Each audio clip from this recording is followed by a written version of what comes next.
ನಂಬಕ್ಕೆ ಆಗ್ತಿಲ್ಲ ವಿರಾಟ್. ಮೊದಲನೇದಾಗಿ ನಾವಿಬ್ರು ಗಂಡ ಹೆಂಡತಿ ಆಗ್ತೀವಿ ಅಂತಾನೆ ಅನ್ಕೊಂಡಿರ್ಲಿಲ್ಲ. ಮದ್ವೆ ಆದ್ಮೇಲೂ ನಾವ್ ಒಟ್ಟಿಗಿರ್ತೀವಿ ಅಂತಾನೂ ಅನ್ಕೊಂಡಿರ್ಲಿಲ್ಲ. ಅದೇ ತಾನೇ ಜೀವನ ಅಂದ್ರೆ. ನಿಜ ಹೇಳ್ಬೇಕು ಅಂದ್ರೆ ಇದೆಲ್ಲ ಆಗುತ್ತೆ ಅಂತ ನಾನು ಕನ್ಸ್ಕೊಂಡಿದ್ದೆ.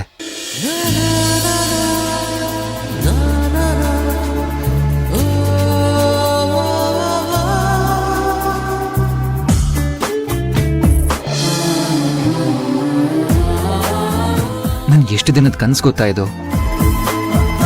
ಅಲ್ಲಿ ನಾವಿಬ್ರೆ, ನನಗೋಸ್ಕರ ನೀವು, ನಿಮ್ಗೋಸ್ಕರ ನಾನು. ನಾವಿಬ್ರು ಜೊತೆಯಲ್ಲಿದ್ದು ಗಂಡ ಹೆಂಡತಿನೇ ಆಗಿದ್ರು ಇವತ್ವರೆಗೂ ಮನ್ಸು ಬಿಚ್ಚಿ ಮಾತಾಡಿಲ್ಲ. ಈಗ ಅದೆಲ್ಲ ಮಾತಾಡಕ್ಕೆ ಒಂದ್ ಒಳ್ಳೆ ಅವಕಾಶ ಅನ್ಸ್ತಾ ಇದೆ ಸಿಂಧು ಅವರೇ. ಗೊತ್ತಾಗ್ತಿಲ್ಲ. ನೀವ್ ಹೇಳ್ದ ಹಾಗೆ ಇಲ್ಲಿ ತನಕ ಜೀವನ ಹೇಗ್ ಕರ್ಕೊಂಡ್ ಬಂತೋ ಹಾಗೆ ಬಂದ್ಬಿಟ್ಟೆ.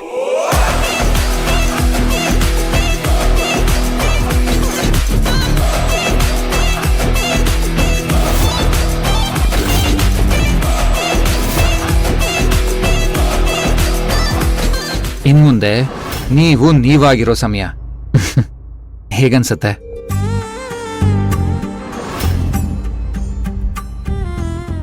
ಗೊತ್ತಾಗ್ತಿಲ್ಲ.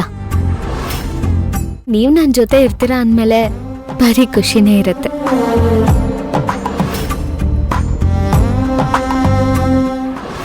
ಅದ್ ಹೇಗ್ ನನ್ ವೀರ್ ಜೊತೆ ನೀನ್ ಖುಷಿಯಾಗಿರ್ತೀಯ ಅಂತ ನಾನು ನೋಡ್ತೀನಿ ಕಣೆ.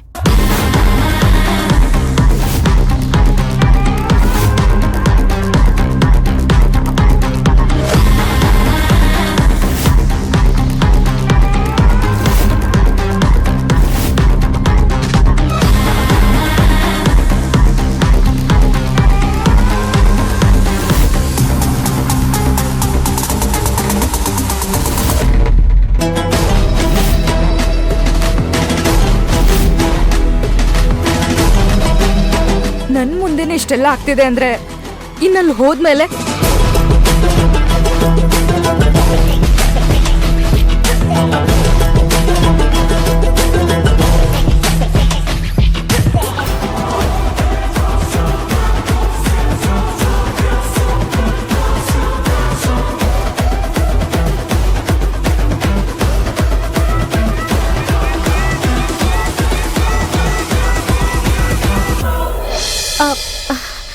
ಸರಿ, ನಾನು ಹೋಗಿ ಬಟ್ಟೆ ಪ್ಯಾಕ್ ಮಾಡ್ಕೋತೀನಿ. ನೀವ್ ಕೆಲ್ಸ ಮುಗಿಸ್ಕೊಂಡು ಬೇಗ ಬನ್ನಿ. ನನ್ ಬಿಟ್ಟು ಹೋಗ್ತಾ ಇದ್ದೀರಾ? ರೂಮಿಗೆ ತಾನೆ.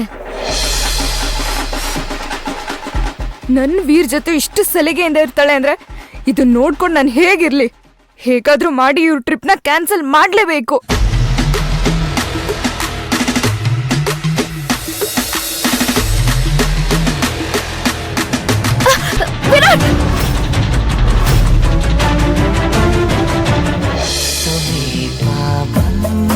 ಬಯಕೆಗಳ ವಿಶೇಷವಾದ ಮೆರವಣಿಗೆ ಇದೀಗ ನೋಡು ಬೆರಳುಗಳ ಸರಾಗವಾದ ಬರವಣಿಗೆ. ನಿನ್ನ ಬಿಟ್ಟು ಇಲ್ಲ ಜೀವ ಎಂದು ಕೂಡ ಒಂದು ಗಳಿಗೆ. ನಿಸನೆ ಹಾಕಿ ಬಂದರೆ ಹೃದಯದ ಗತಿಯೇನು ಹೇಳು ನೀನೇ ಹೇಳು. Don't worry, Amma.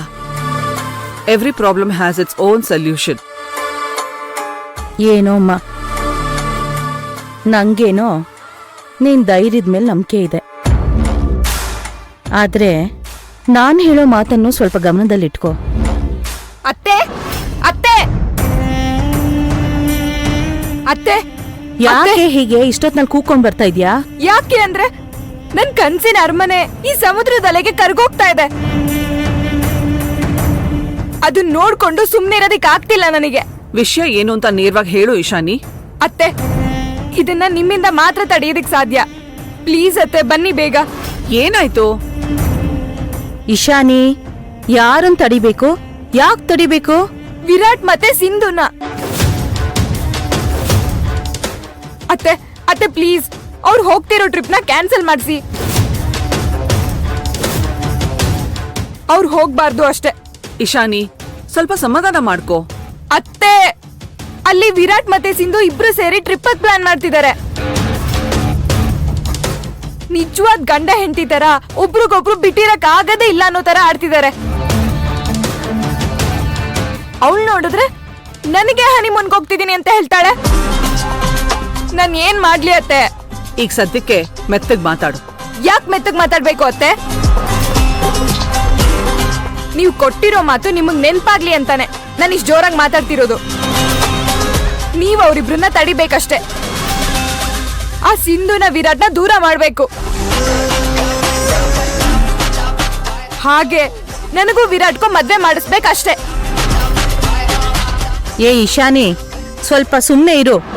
ನೀನ್ ಯಾರ್ ಜೊತೆ ಮಾತಾಡ್ತಾ ಇದೀಯ ಅನ್ನೋ ಪ್ರಜ್ಞೆ ಇರ್ಲಿ. ನನ್ ಮಗಳು ವಸು ಇದಕ್ಕೊಂದ್ ದಾರಿ ಮಾಡೇ ಮಾಡ್ತಾಳೆ. ಯಾವ್ದಾರಿ ಅಜ್ಜಿ? ಇದನ್ನೇ ಕೇಳ್ತಾ ಇದ್ದೀನಿ ನಾನು. ಅತ್ತೇನು ಅದನ್ನೇ ಪದೇ ಪದೇ ಹೇಳಿ ನನ್ ಬಾಯಿ ಮುಚ್ಚಿಸ್ತಿದ್ದಾರೆ.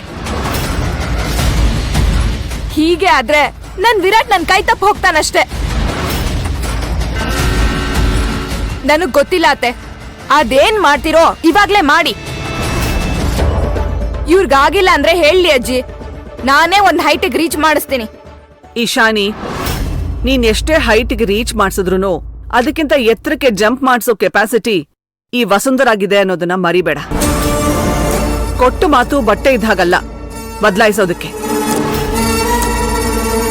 ಕೊಟ್ಟು ಮಾತು ಮೈಗಂಟ್ಕೊಂಡಿರೋ ಚರ್ಮ ಇದ್ದ ಹಾಗೆ ಈ ವಸುಂಧರಾಗೆ.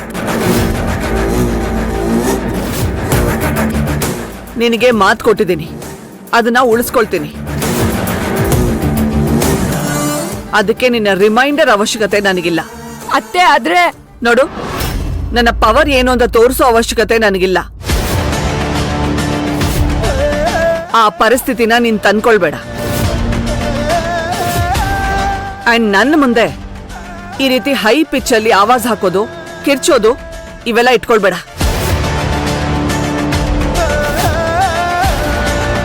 ಸಿಂಧು ವಿರಾಟ್ ಟ್ರಿಪ್ಗೆ ಹೋಗೋ ವಿಚಾರಕ್ಕಿಂತ ಹೈಲಿ ಸೆನ್ಸಿಟಿವ್ ಎಷ್ಟೋ ವಿಷಯಗಳು ನಮ್ಮ ಬಿಸ್ನೆಸ್ ಅಲ್ಲಿ ಇರುತ್ತೆ. ನೋಡೋದಕ್ಕೆ ಈ ವಸುಂಧರಾ ಸೈಲೆಂಟ್ ಆಗಿ ಕಾಣಿಸ್ತಿರ್ತಾಳಷ್ಟೆ. ಆದ್ರೆ ಎಲ್ಲದಕ್ಕೂ ಪ್ಲಾನ್ ಆಫ್ ಆಕ್ಷನ್ ನನ್ನ ತಲೆನಲ್ಲಿ ಓಡ್ತಾನೆ ಇರುತ್ತೆ. ಸೊ ಈ ರೀತಿ ಕಿರ್ಚಿ ನನ್ನ ತಲೆನ ಮೆಸ್ ಮಾಡ್ದೆ ಸುಮ್ಮನೆ ಇದ್ಬಿಡು.